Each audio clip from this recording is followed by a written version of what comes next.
this. Thank you. And so as we're coming in with Colin's fourth class that he's written on the construct of the soul, we're going to reach out today and he's going to share with you how this works, how the soul body works, because when we can understand the constructs of who and what we are, then we can learn how to move through them. And it makes more sense when Colin shares, being right with our emotions and how all of this begins to connect together in the body. So, welcome, Colin. Thank you for being here and sharing your wisdom. Yeah, well, it's always good to be with you on a Sunday. I So love it's one of my favorite times of the week. Mine too. It starts my day and ends yours, and I think that's amazing. A complete infinity, right? Yeah, and different perspectives of the same thing. Exactly. I love it. And that's how we all learn is by different perspectives of the same thing, right? Yeah, yep, yeah. Beautiful. So uh, I have released my first video on the construct of the soul on my Facebook page, and then I've done a second and a third one, and now I'm busy with the fourth one, which I'm also going to release on my Facebook page because it has to do with something called soul codes, and Beautiful. people don't understand soul codes. In fact, most people are not even aware of the construct of the soul. So I thought tonight would be a good time to actually share that with people, so that this course that I'm doing is part of the course that I'm doing on the mechanics of healing. And the first part of the course dealt with the mechanics of healing the body. And the second part is how to the healing of the soul, which is far more important than actually healing the body, because I believe the soul actually, once we heal the soul, we heal the body automatically, Yeah. because the body is an expression of the soul. And the, these four parts, the first part is understanding where energy comes from, which deals with our Merkaba field and what a Merkaba is and its construct. The second part is about chakras and how our chakras feed energy from the Merkaba field into the body. And the third one was about what are called meridian lines in the body. There people who know something about acupuncture know about the meridian lines in the body. And the meridian lines are really key to understanding what ley lines are or what the Earth's grid lines are, because they are the same thing, just in a different scale. So the Earth has the soul body, just like we have the soul body, and the Earth's meridian lines are its ley lines. And the fourth part of the course deals with the, this particular class deals with soul codes, which is also a mystery to most people. They don't. Well, I'd never heard of soul codes, and what is I didn't know the difference between a seed code and a soul code, and this was all new information that was being given to me. And but once I understood the whole picture, I understood that relationship that our energy body, which is the soul, has to our physical body, and how the energy from the soul actually animates the body. When the soul leaves the body dies. The soul, the body gets its energy from the soul. So understanding where this energy comes from, how it gets fed into our bodies, which organs in our bodies interact with which chakras, how this energy then is spread into the meridian lines of the body, and then the soul codes. What is the relationship between the physical body and our soul codes? Why are the soul codes there? What is the relationship that it has with our body? So these things are things that I deal with in the course. So to kick off, we'll talk about the Merkaba fields. And everyone has a different opinion about Merkabas and so on, but In my course, I deal with exactly how energy is generated by two counter-spiraling pyramid-shaped objects. And it's quite interesting that the flag of the Israel has two inverted triangles on each other. And that is, in fact, the sign of the Merkaba. Mhm. Now, the Merkaba, the dynamics of the Merkaba is works very much like a hurricane or a tornado, where you get the bottom of the tornado is quite small and then it peaks out to a top, and that is, in a sense, a triangular shape. And then you get this vortex of water running inside the hurricane. And of course, the speed on the outer edges of a hurricane are quicker than the speed on the inside of a hurricane because of the distance that the air has to travel around the hurricane in order to keep up with the pace of the hurricane. So yeah, that and at the top of the hurricane, you generally will get lightning. So this whole vortex of energy is generating electricity, okay, which is what lightning is. And in a sense, that's how the Merkaba fields work, except you have one hurricane this way and the other hurricane intersecting the first hurricane in the opposite direction.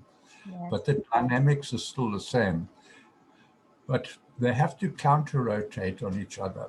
And there's some people out there teaching that they must rotate in the same direction and the same spin speed, but that's completely wrong, Yeah. because what that does, it compresses energy.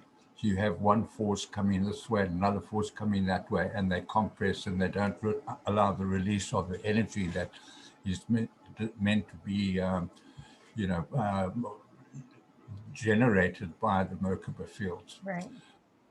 So, and our Merkaba fields are also not aligned because it's an electromagnetic field of energy. So the Merkaba, our soul Merkaba, is aligned with the Earth's magnetic fields. So in a sense, there is a wobble between the two. We spin in one direction and the Merkaba is spinning off a different axis.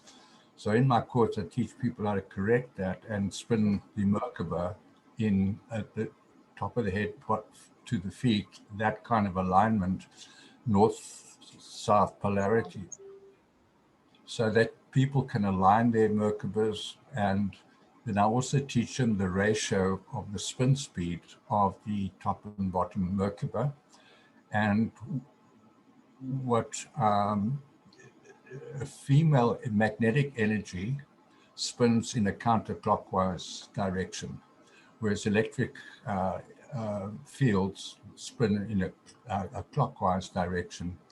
And having these a magnetic energy body, which most females have, their top spin is counterclockwise and the bottom spin is clockwise. So they counter rotate on each other. For a male, the top spin is clockwise. And when I say clockwise, it's like looking at your body from the top, and clockwise is you moving your left arm to the front of the body, and for a female, it's moving your right arm to the front of the body. That is the clockwise and anti-clockwise spin. And in there, I have a technique which corrects the alignment of the Merkaba so that it aligns properly around the body. And the reason the Earth's spin, rotational spin, is different from the magnetic spin is this was done intentionally by the Anunnaki, who brought in a second moon to Earth, and then they collided that with the Earth's surface, and that moved the Earth off its normal north-south rotational spin. So the Earth is spinning its physical body in one direction, and the magnetic rotations moving in at a different axis. So it's important to understand that that was done intentionally, and that actually creates the wobble in our energy field. So correcting that wobble is very important. Another thing is, it's like in a motor car, it needs to generate optimum torque, TORQUE, and that is to get the maximum ratio of the two spins together. And one has to have a certain ratio of spin of the top spin and a ratio of spin. And basically it's 33 and a third top spin and 11 and 2/3 bottom spin, depending on if we male or female. It's right, it's clockwise or anti-clockwise. Is But that having per said, second? sorry. Is that per second? Like, how do you measure that? Like 33 and a third compared to a second? Okay, that is in actual numbers, it's 33 and a third rotations per millionth of a nanosecond. Thank you. Thank you. So, Because I always put it in a second because my brain is only comprehending a second, right? So 33 and a third per millions in a billion, nanosecond, billion in a nanosecond. Okay. billionth That of a helps nanosecond. me. That would be explain why I see it so fast. That's why it spins very fast. And when you see the soul, the Merkaba fields, it has the shape of an egg because of this ratio and torque, you know. And so when often people say they see orbs in the sky, and often what they're seeing is the Merkaba fields of living beings who you can't see them, you just see the energy around their soul bodies. That's their souls generating this Merkaba field. And so yeah, that's kind of how the Merkaba field works. It generates electricity, electromagnetic energy. Now this electromagnetic energy is not as the electric energy that we get in our power supplies. Yeah, it's actually etheric energy, okay, which is slightly different from um, the electrical supply.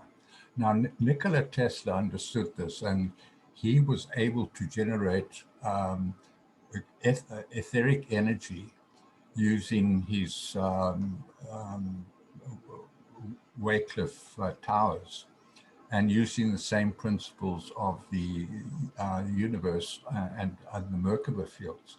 And that's why he was able to create electricity which would not harm people. He would be able to stand in a field of electric lightning around him and it didn't harm him because it's a different kind of energy. It's etheric energy, it's not kinetic energy. Yes. So it is a different kind of energy, but it is real and it is accessible to, and the body accesses that energy. And the energy is fed into, it's transmitted into the body through the chakra systems. Now we have 7 on-body chakras, and the energy gets fed to each of these chakras that supply energy to the organs of the body in that particular area. So the first chakra supplies energy to the lower part of the body, the abdomen, that's the lower part of the abdomen, and it also is the sexual area. You know, where people's sexual lives are Yeah. So important. the like the gonads and all. So it would be ovaries for the female and the testes for the male. Yeah. And then the second chakra feeds through the energy into the stomach area and the organs around the stomach and behind the stomach, the kidneys, the bladder, the appendix, gallbladder, and so on. They all come through that second chakra. And the third chakra is the solar plexus chakra, which feeds energy in to the area of the upper abdomen, which is the duodenum area, which is an area just before the entrance to the stomach.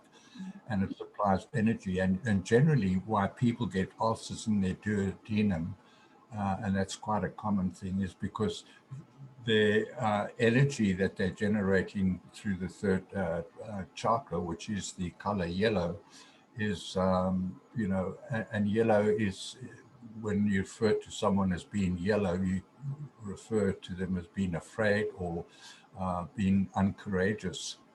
And if people lose their courage and their hope and they're feeling low and depressed, that affects very much the duodenum area and the third chakra.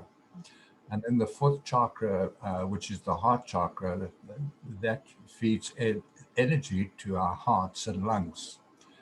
And then the fifth chakra, the third chakra, feeds the energy that drives the mouth area and the throat, the upper part of the throat. And then the sixth chakra obviously feeds energy through the brain and through the third eye chakra, which has, all the chakras have different colors, and the colors are the frequency of light that is generated. That what distinguishes the colors is the rate at which they vibrate. So when working with your chakras, it's very important to actually visualize the color. So when you're working with the third chakra, you visualize the color of indigo. And when you work with the throat chakra, you visualize the color of blue. And the fourth chakra, you visualize the color of green, because that is the color of the fifth. That's the frequency of the heart chakra. And then, the third chakra is yellow, the second chakra is orange, and the first chakra is red. So visualizing those colors helps to generate the frequency of light that is required for that area. So when you're working in the stomach area, you visualize the color of orange. And you look at sometimes, often the color of the foods we eat relate to the same frequency as the particular chakras we're dealing with. So oranges, for instance, will very much resonate around the stomach area. It provides acid into the stomach, and the acid produces the opposite of what we eat. So if we're eating acid, it produces alkali. If we're eating alkali foods, it produces acid to break down the alkalis. So it works very much. So one can almost use fruit. For instance, the fruit for the sixth chakra, indigo, is the color of very much similar to a dark grape, for instance, or a dark berry like blueberries and other berries that have a dark color. And all these areas are, you can work with those energies to keep the body healthy. And then the third part of the course deals with the meridian lines in the body. And in it, I have an exercise that people can do where they can open up the meridian lines. Now, the meridian lines are also referred to as the Kathara grid in many teachings. And the Kathara, Ka, Tha, Ra. Ka meaning light, Ra meaning Tha meaning sound, and Ra meaning one. So it's light, sound, one. And that's what the Kathara grid. And it starts with the top of the head, to the temples, to the back of the neck, to the shoulders, to the hip areas, to the knees, behind the knees, and then the top and bottom of each foot, and then to the fourth chakra, which is the heart chakra, and then the sixth chakra. And by rubbing these areas, a circular motion in these areas, it helps to generate and open those meridian lines, which go throughout the body. The meridian lines, if you look at acupuncture and the maps of the meridian lines in the body, you'd be amazed at how many meridian lines there are in the body. Oh, it is. It can be overwhelming, but take them one bite at a time. Yeah. And it works very much, in our power grids, we have the energy generation, the energy generators, which are the power stations. They transmit the energy through power lines.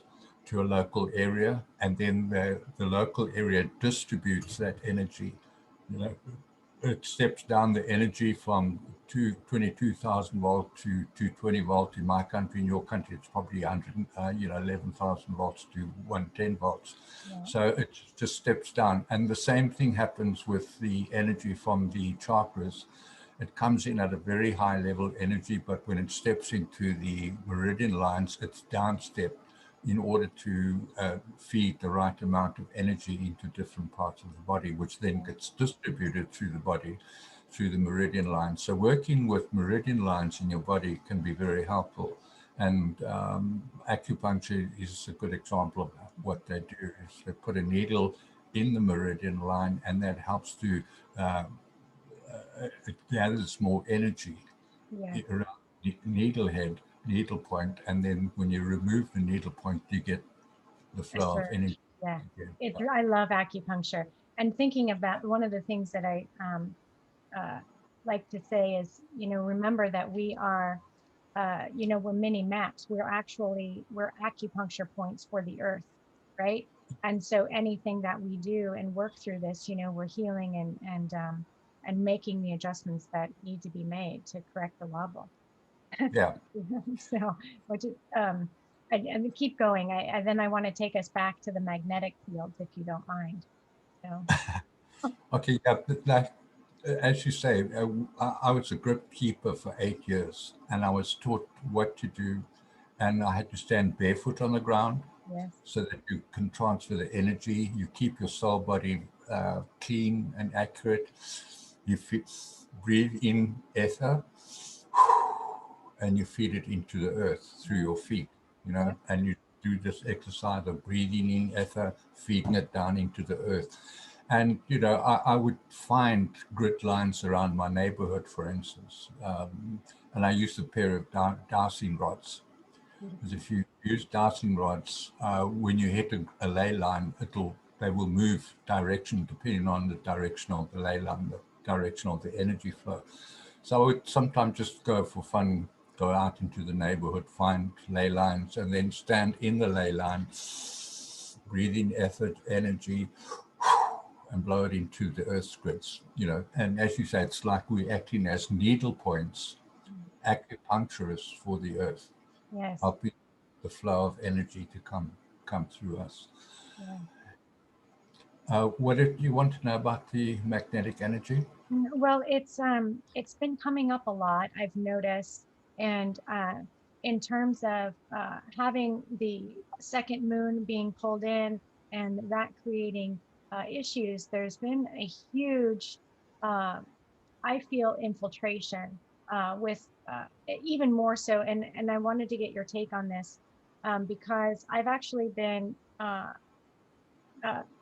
encouraging people to detach from like uh, blood contracts, blood sacrifice, blood covenants, these kinds of things that are aligned to the lunar matrices. And I know women, because we hold higher a different connection to the magnetic poles due to menses and all of these things, what I've noticed is it feels like perhaps that this is trying to be taken over by the good guys, and I feel like there's this interesting magnetic war going on.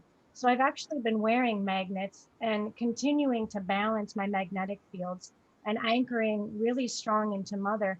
But this is really curious, and I don't know if it has anything to do with the inoculation people are getting or if it's the war battle over these fields. But when I wear magnetic jewelry, I have noticed that when I'm around people that have been inoculated, my magnets will fall off. Like they don't work. And so I'm so curious how how you're seeing and I literally can feel my Merkaba go woo, and I'm like, wow, that's crazy. So then I have to amp it back up, and I anchor into all of the mother art gates on the planet for stabilization, right? I want to get as much power as I can running through me, but it's really crazy. And I also, based on that, wanted to hear. Should we change our spins, or do you think that because we have multiple bodies, we should be then balancing the Merkabas in each of those bodies? Yeah, this elixir they're giving people contains something called graphene oxide, Yeah. and it's derived from graphite. It's oxidized graphite. Now, graphite is a metal, and it's a superconductor, Mhm. so it attracts energy like crazy. Yeah. So people putting this into the body, that's why magnets are sticking to their bodies, is because they have the superconductor in that's been injected into their body. And of course, the superconductor, as it mingles around with the rest of the body, the chemistry of the body, it's going to release uh, graphene oxide nanoparticles. Okay, now these nanoparticles are very, very small. You can't see them, visually. But when these nanoparticles get spread through the body, what it's going to do is going to make these people susceptible to being living magnets, Yes. because they're getting their energy from their soul body. This energy has been fed into their body, and now they put a superconductor into the body. And what's it going to do? It's going to attract energy. So they are going to be very susceptible to, microwaves and Wi-Fi and cell phone. They all use microwave technologies, and so they're going to be able to. Now this is going to sound crazy, but they're going to be able to control people's minds through that, because they'll be able to feed messages. And what is message? Message is information. Information is energy. People have to understand that Yeah. information is energy. Very And important to understand. And it starts as vibration, moves into particles, right? And then continues to come down. And as it comes down into the into physicality, it turns into actions, words, right? yeah, So, yeah, yeah. And messing with the physical body in that way is going to mess with the interaction between the energy fields of the soul body and the physical body. yeah. It's, So it has, you know, thank you for that. I'm sorry to interrupt you. It just is making me, it's making me see a little bit more. And I know we've talked about how we're seeing that detachment from the soul, right? And so from the physical vehicle and soul and spirit. And so it's making more sense to me with this in here, and creating that disconnection, because it pulls it's working as a I've lost the word I'm looking for, but makes it so it pops out, which would be why. Um, yeah, okay. I can't find the right word, so keep going. it's like it can create a force field around the Yes, body. thank you. Yeah, that's what I was feeling. I couldn't put it in words.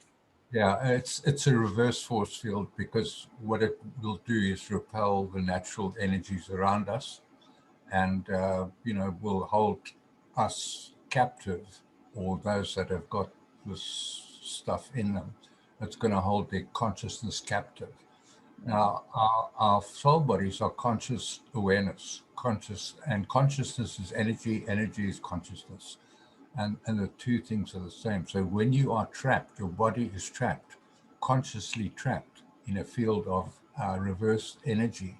It's going to harm the body, you yeah, know, irrespective of the chemistry involved in the stuff they're putting into people's bodies. yeah. So are they then it are is it are they going to be able to create are they going to be able to sustain a Merkaba, or is their Merkaba then going to be manipulated and controlled? I think that that's an interesting question. Like, how do I haven't seen it when I see no soul attached, I don't see uh, fields. I don't see normal fields to work with. So there's no like correcting the spin rates and ratios. Do you know what I mean? What is your take on that?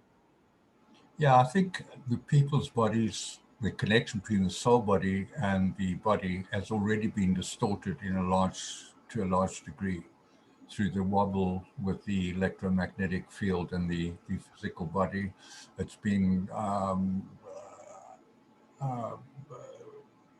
the spin ratios are often wrong. Sometimes they have the same spin Merkabas, which compress energy. And these are people who get very depressed and don't feel, up to doing much, or don't feel adequate and, within themselves.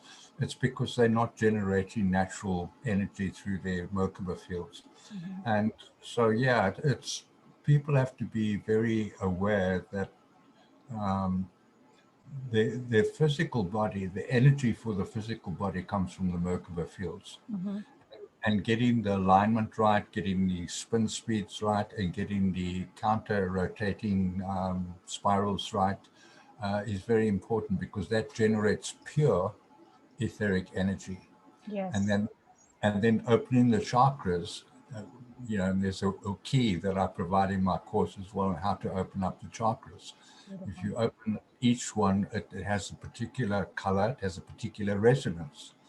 And if you know the sound tone for the first chakra, the second, third, fourth, fifth, and sixth chakra, you can use the color and the sound resonance. Color is electric, and sound is magnetic. So you're using both the sound and magnetic energy in order to open up the chakra, so that you get this free flow of energy. And then the meridian lines, how to open the meridian lines is also important. It's about actually visualizing your head, and then feeding that energy from the top of your head, which is the seventh chakra, and the color is violet. So if you, when you're rubbing it and you visualize the color violet, and you visualize the color going down from your head down to your coccyx and back up again, and it cleans out what they call the central vertical energy of the soul body. And if you imagine a tornado spinning, in the center point is what they call the still point, where it's very, very quiet and you don't feel the effects of the energy. Well, that's the vertical line in the soul body. With all this spiraling energy around, we have that still point at the center of the storm, as it were. So opening up your meridian lines from the top of your head to the side of your head to the back of the neck, to your shoulder points, and to your hips, behind the knees, through the feet, top and bottom, and also through the heart chakra and third eye chakra. There are 14 of these energy points in our body, and opening them up and working with the colors and the frequencies of those colors and the sound tones, and feeding that energy through the third eye for the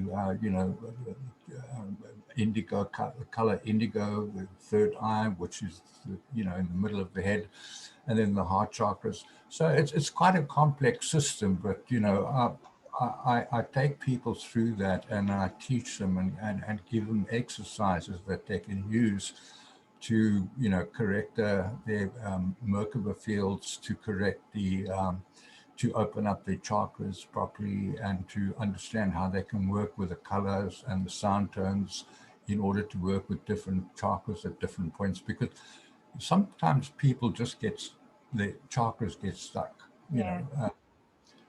and so they don't have that free flow of energy through their bodies, and therefore it can often depress the body. So, a lot of people suffer from depression, and often that depression is physiological depression. It's not actually a mental depression. And so opening up your soul body and doing the corrections and the activations that are necessary in order to have that free flow of energy will often assist people, with a physiological depression that they're having. And it's very important for women to understand this, because women are more magnetic than men. They generally run more magnetic energy. And magnetic energy is expressed through emotions. So that's why women are far more emotional than men. But on the converse, men don't express their emotions easily. And that is also blocking their energy fields. So we have to learn, all of us have to learn how to express our emotions and express our thoughts in appropriate ways and in ways that raise the frequency of the energy fields around us, including the soul body, because the soul body is not in the body, it's around the body and in the body. Right. It can Um, sometimes extend as far as, a half a kilometer from us, depending on how much work you do in generating energy around your body. And that can create a magnificent protection shield around your body, because what we experience as our reality is a hologram, and being able to project from our seat of consciousness our thoughts and our emotions. Thoughts go out in one directions, whereas emotions are magnetic energy. They like form rings around us. And in order to connect with the universe, you have to have thoughts and emotions that are in coherence with each other. If they're not in coherence with each other, the one wave collapses the other wave, and so it just doesn't carry very far. So learning to be an energetic being, because that's what we are. We're actually beings of energy, believe it or not, and how this energy works. And then just lastly, I'm dealing with soul codes.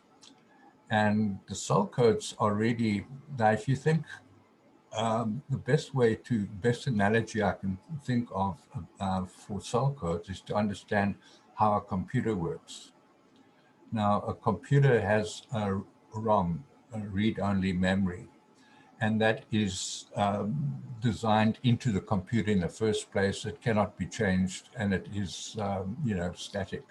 It's there. It's always going to be there. It's not going to change. And you get the RAND, which is random access memory, which can be fed information. It can be fed different programs that use the same programming language that's in the ROM. So, and that's how programs are created, and they're fed into the RAM, and then that gets interpreted, in what we experience with computers.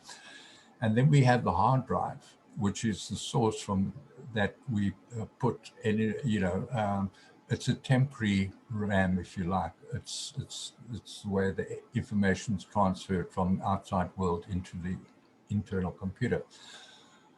Now, the soul codes are like the ROM. It is just information that holds the universal creation and design template of the soul, and it is inviolate and it cannot be changed.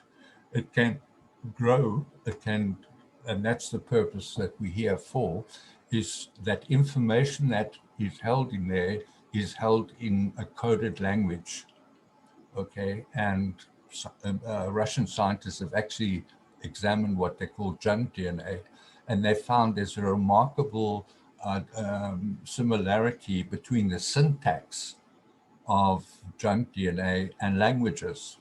They have the same sort of syntax. So it is a different kind of language. And it's called the language of the soul. Okay.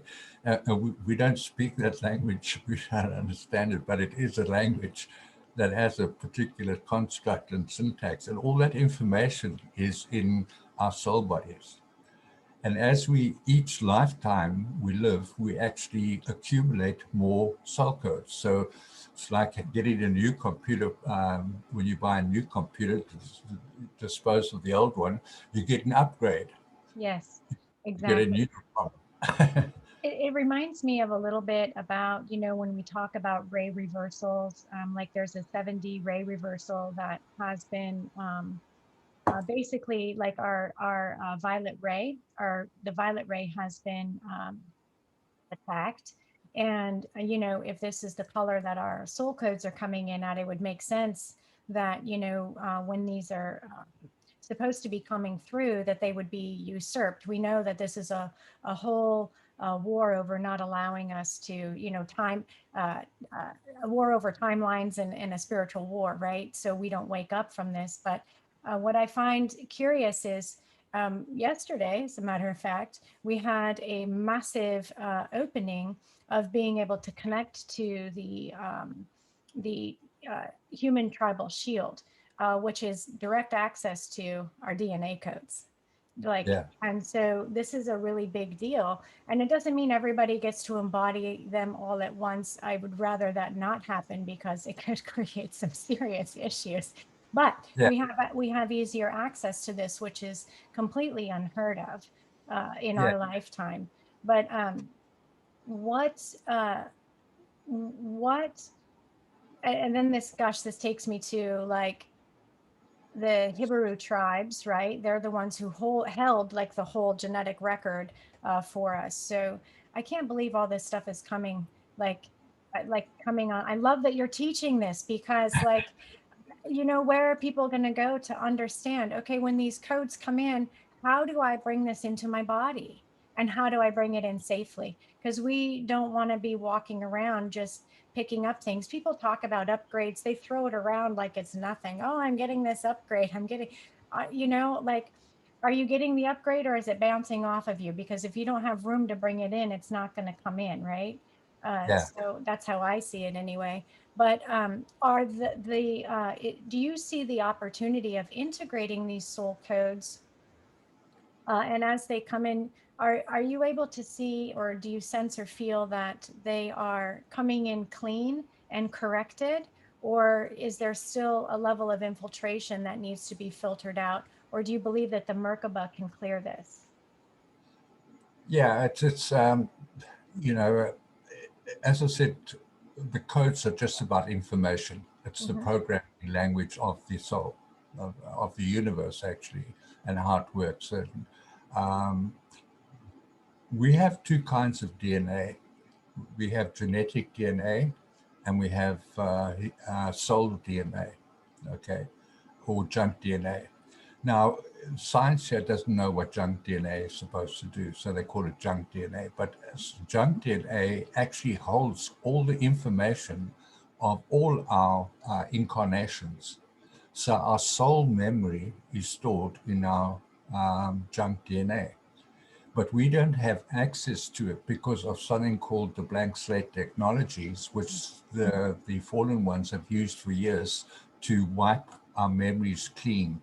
So we come here with our RAM wiped. We don't remember who we are. We can't remember our soul history. We don't know who we are. We've lost our identity. We're given a new identity, and we think that this external person is who I am, but that's not who you are. Who you are is what you're thinking and feeling. And if they are your authentic thoughts and authentic emotions, then that is who you are. But I'm amazed at how many people are not as authentic. They have been so conditioned that they're playing out a game, as it were, this game of life as they see it, that as long as they conform to what they're being told, then, that is who they are. But it's not. They are just conforming to a pre-programming. And that's what happens. The programming here overrides the programming in our soul codes.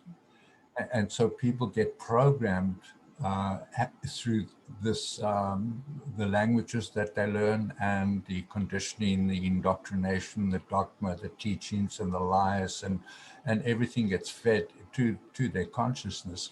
And so they're living out almost like they are zombies. Yes. They they are living people. They are the living dead. In other words, the energy, the soul energy is not active, not activated. Their souls are depleted of energy because of this, and they've lost their memory.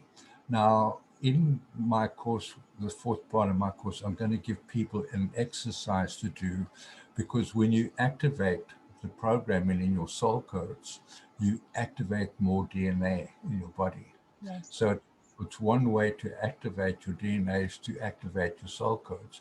And to do that, when I was being taught this, my higher self said, you have a lot of miasms in your soul body, in your soul codes.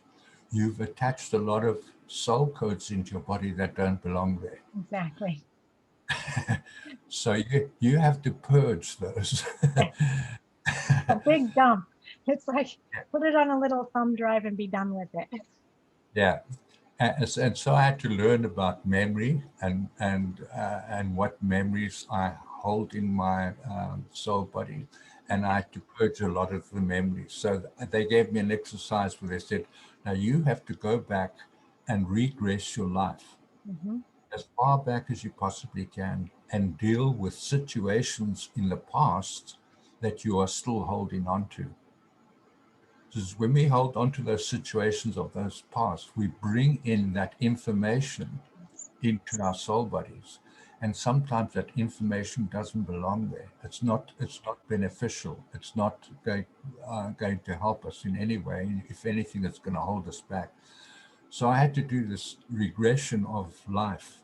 And from the age that I was at 53, I had to go back and think of many, many aspects of my life on things that I remember that I'm still holding the memory of I had to purge. Mm-hmm. And the purging of that memory was getting it out of the system.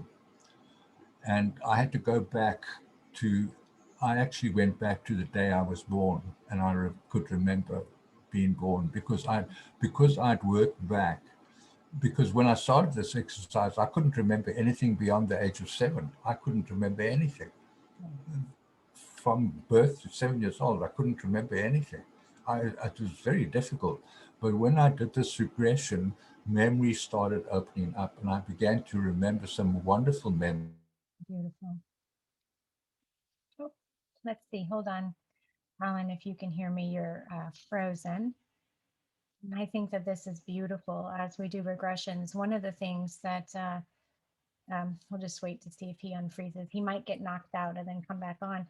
One of the things that this brings up for me is thinking about how not only do we store things, miasms from our own personal journey, we also have a tendency to um, pick up miasmas for people that we love.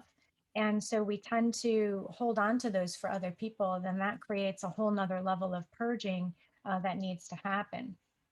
Uh, and yeah, he got kicked out. We'll see him in a minute. So as that creates a whole nother level of purging, it is important to understand what Colin is expressing and sharing here, and that is learning about the soul body. Because when we understand who and what we are and what our own vibration feels like, we then can understand when a miasm comes up, or so this is trauma, could be soul fragments, those kinds of things. And when this comes up, we can then say, is this mine or is this somebody else's? Uh, and when we understand, usually when we get to know ourselves more and more and understand what our soul expression feels like, it's instantaneous that, oh, this isn't mine, and just send this off. It doesn't need to be there. So that's something to consider uh, in this healing journey, is that a lot of the stuff that we take is not our own. Thank you for the hearts. I love little hearts. Um, there's another piece that's coming up, and I wanted to. I know we're running up on time, and I'm sure Colin is trying to pop back in here. So there's a combo that Kat and Perry are both asking, and I want to wait till Colin gets on here. Otherwise, I'll look to address that. If he doesn't. But if anyone has questions as well that are coming up or coming through, I'd be happy to do the best I can to answer them. Again, on the Merkabas, I like to make note on the Merkaba that while our main body has a Merkaba system, we are also, we have 12, 12 spheres or 12 bodies, uh, um, which is where our DNA sequencing would come from other lineages.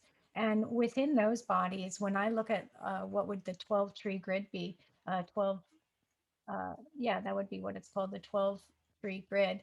Uh, it, I imagine Merkabas in each of these as well as spin Merkabas, oftentimes in my acupuncture points. Uh, if I feel that there's stagnation, let's say I can't get to the acupuncturist or anything like that, then uh, I'll look at the grid. Being a body worker, It's easy for me to feel and sense these in my own body. I'm just super aware of that. But Google what meridians are running through the body, and just do one at a time. And you can look at the pictures of all the points and feel in your body as you're getting used to coming into your own body, and feel what those points feel like, and spin Merkabas in there to clear those out. Perfect. Helen's coming back on. So I hope that that's helpful for us for some of that clearing. Hello, my friend. Yeah, I had to change computers. My other computer froze up. Oh yeah, it's okay. No Oh, worries. I figured you'd be coming back. Um, yes. So soul body. Do you remember exactly where you are, or is it a good time? Is now a good time to ask a question? yeah. Uh, I just wanted to finish up where I was. Perfect. So, what I was speaking about was soul regression, memory regression, and going and purging memories that I no longer wish to hold. And and it is a process where I had to go and imagine the people that were in my memory. I had to forgive them. I had to love them, show them kindness and affection in my imagination, and consciously purge that memory and say it doesn't. That was not me. That was my former self, Yeah. who was blind and lost and stupid, and that was a very important exercise to do. Yeah.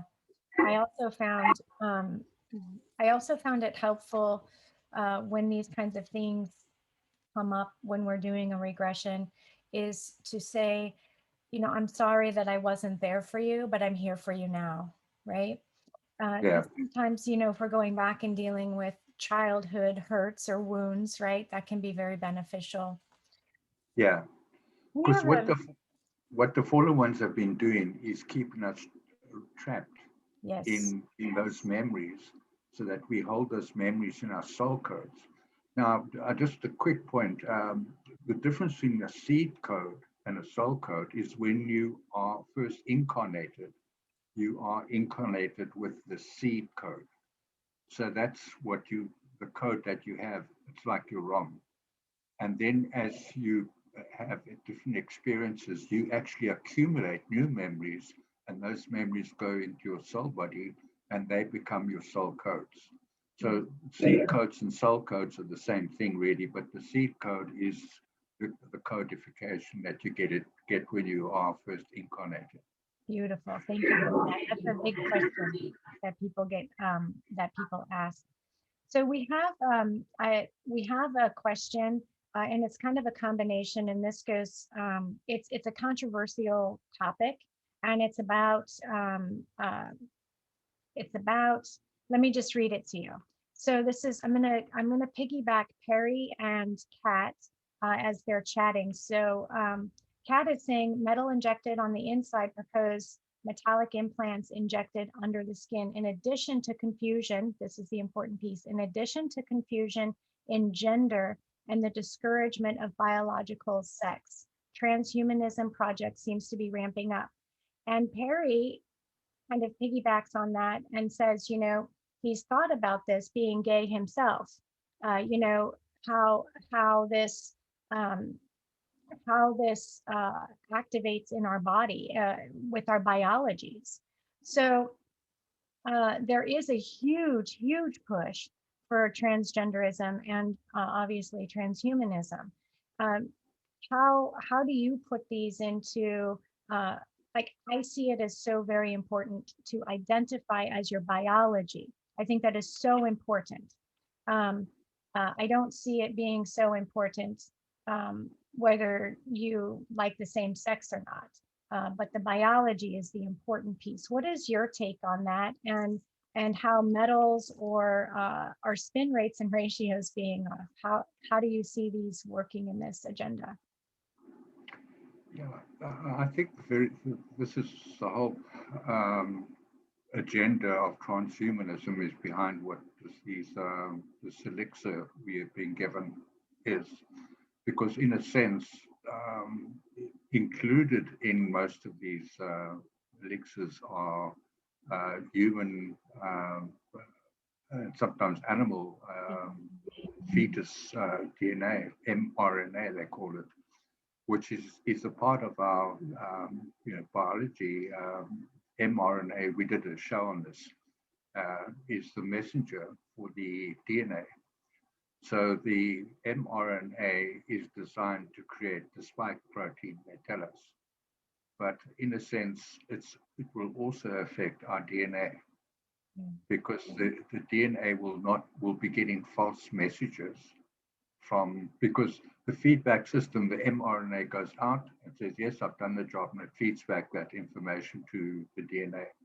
But if the information coming back to the DNA is not what the DNA sent, it's going to confuse the DNA. And the DNA is an automatic response system. So it begins to stop responding to things that are going wrong in the body. And so the body's immune system is going to be severely damaged. But having said that, once you've injected a foreign DNA into a person's body, they are no longer legally human. They are transhuman. Okay, and so the end goal is to create all these transhuman zombies who look like humans, who speak like humans, who think like humans, but their DNA is not human. They don't have the natural autoimmune system. So it's a terribly, terribly dangerous thing they're doing. But to perhaps allay some of Perry's concerns, transgenderism is, as you said, your biology determines your gender, but how you choose to express that is an individual thing.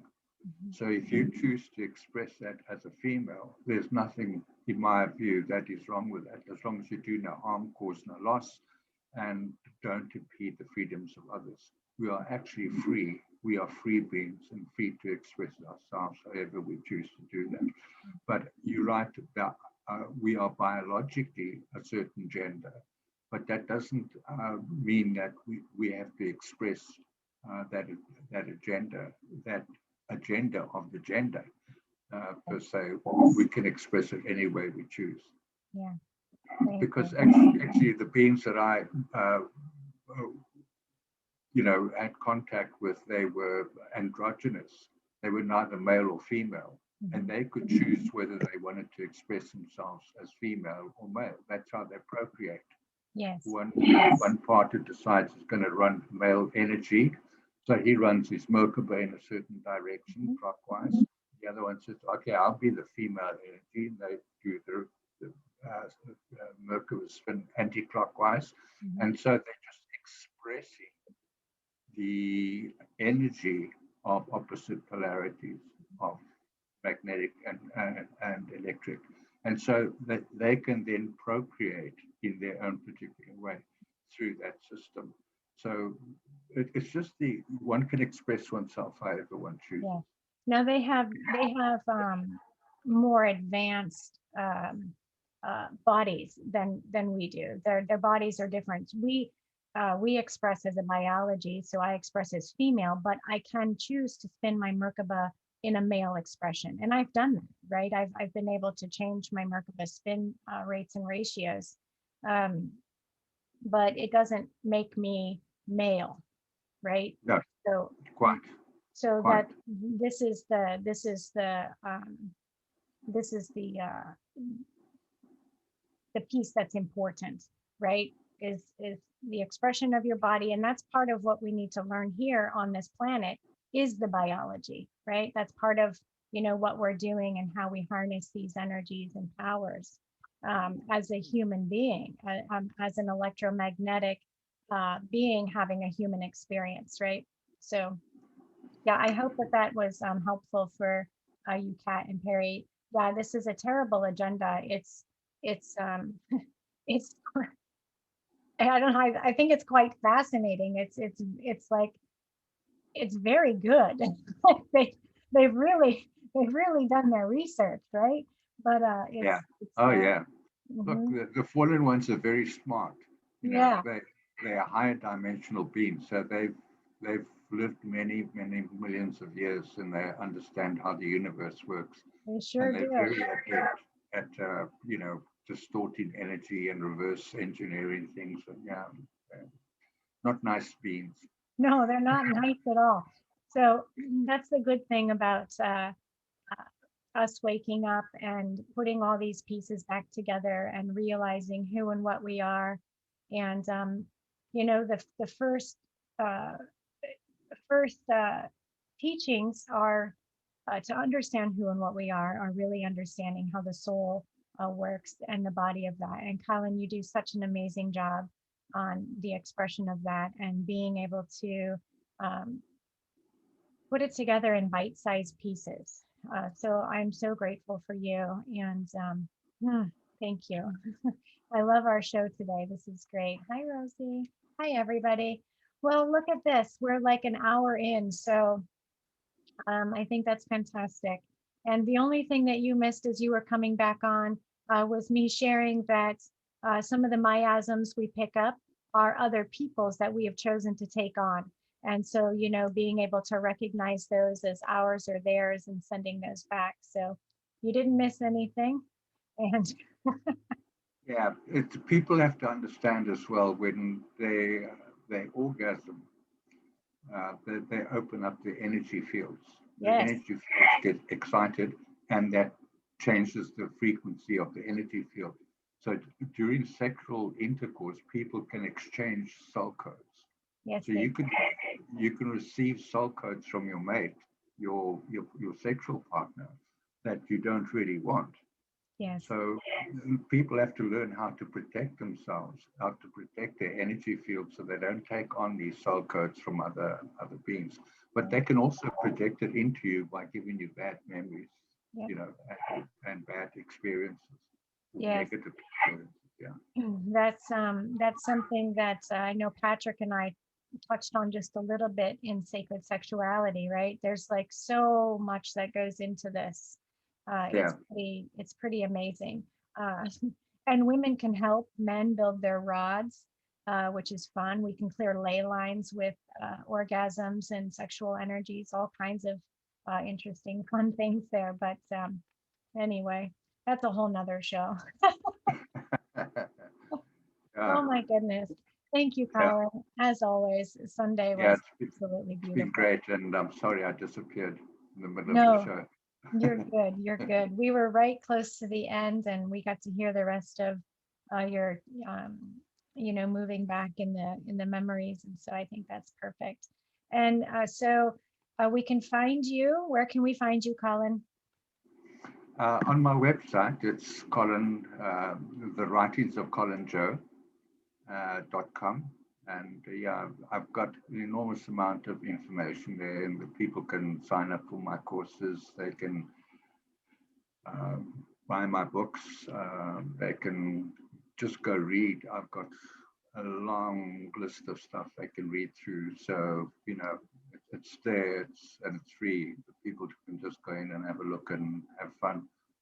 Beautiful. Thank you. You also have Patreon. So I will, when I upload this onto YouTube, I always put the links in. I can always place them in the chat box here too for anybody. And yeah, thank you. Thank you everybody for being here and listening and being part of our Sunday. Thank you so much, Colin. I love you. Love you too, and have a wonderful week. Yes, And thank you.